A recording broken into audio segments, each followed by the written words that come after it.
Peggy 18.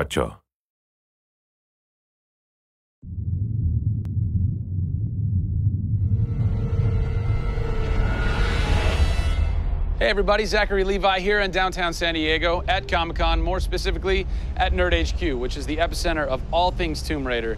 The anticipation is building as the team from Crystal Dynamics continues to say that this could be the game of their careers. Today we're going to dig a little bit deeper into the story with some of the key writers and designers who are brave enough to tackle the origin stories of Lara Croft. These are the final hours of Tomb Raider.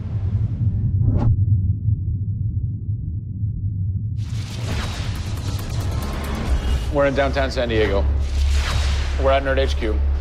Fans, the public, will get to play the game for the first time ever. Are you nervous?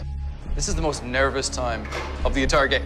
This is huge for us. This is the first time we're giving anybody the opportunity to put their hands on the game. It's not finished yet. It's hard to send it out into the world like that. It's a little young, it's a little fresh. When you put it in the public's hands, you're getting a very raw, unfiltered, like, hey, this is what we love and this is what we don't. You'll start to read about it now.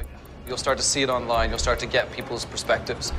We're making sure that we make it the best thing that we can for the fans, and these are the fans. Why make an origin story? You could just kind of continue with the Lara Croft Tomb Raider saga, but you didn't. Why? We didn't start with the idea of doing an origin story, actually. We started with the idea of doing something fresh. There haven't been very many games that have the opportunity to go back and tell a true origin story. There is very few games like this.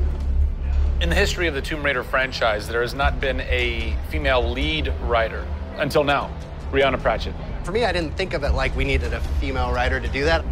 Rhianna just nailed it. Rhianna Pratchett. Yep. Does it take a woman to know a woman? It probably helps, but I don't kind of think about it as much as everyone else does. So I tend to think of myself as being a writer first. There is some of me in her, absolutely. She's very bookish, she's very in her head. I went to public school, I actually learned archery. Camilla did as well, I heard. We bring up our ladies properly. And I genuinely studied Egyptology. I wanted to be an Egyptologist. No way. You know, I've always been a huge fan of kick-ass females. I mean, I grew up on Terminator and Aliens. Yeah. You know, fighting aliens in the future. I thought that was what girls did. It's great to be here at Comic-Con. This is my first time. People are really responding to this kind of new Lara.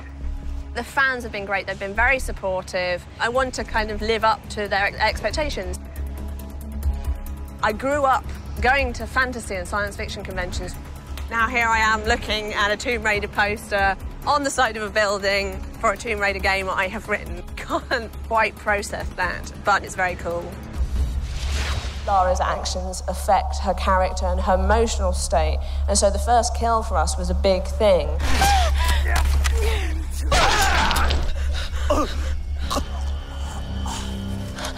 It's not comfortable to watch, and it shouldn't be. Oh, God! And it is about picking yourself up, despite the fact that you're scared. You can't have bravery without fear. In video games, you're kind of tweaking all the way down to delivery. Yeah. Blessing or curse. Games development can be quite harsh on narrative. You know, you can lose levels or characters. You have to be amazingly flexible. When is the script finally finished? You get insight when you see it through your audience's eyes. Yeah. So once the story gets to a point where we can start sharing with people, where we can start putting it on the screen, then we start to understand, are people getting from it what we want them to get from it? The feedback is that it's really fulfilling our primary goals of delivering a story that introduces people to a Lara Croft, but also just takes them on an amazing adventure.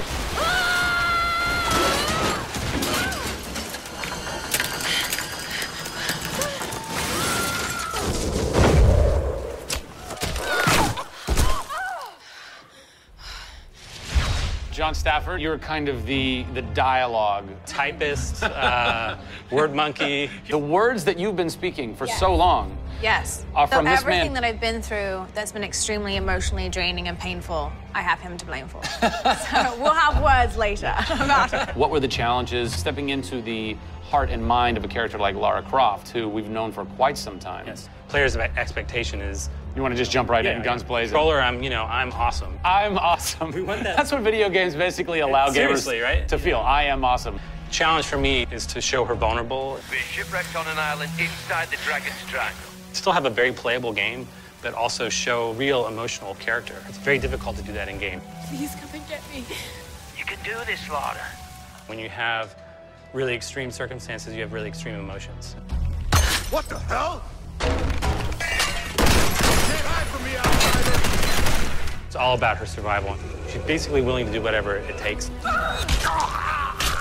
There's people trying to kill you. You know, things are really extreme. Listen, I'm gonna get you out of there. I promise. I promise. I didn't want any lines to sound gamey. There was a good collaboration of making sure that really that didn't happen. That's very difficult writing, you know. How do you write a line that isn't just like, I should go there? Yeah. Yeah. You know, I mean, that's... I bet there's something hidden in that crate. I want you to love this game in a way that really feels like the first time you played it, but do it in a way that people have never seen before. For me, it's crazy not to look at this as an opportunity to really start that dialogue. This is the game of our careers. This truly is the first time to sort of say, okay, this is it. Well, now that we know a bit more about what it takes to reimagine an icon from the ground up, we're headed east to go behind the sounds of Lara's journey, a journey that is heightened and shaped by cinematic score and sound design. I hope to see you on the next episode when we talk to who's behind what we're hearing in Tomb Raider.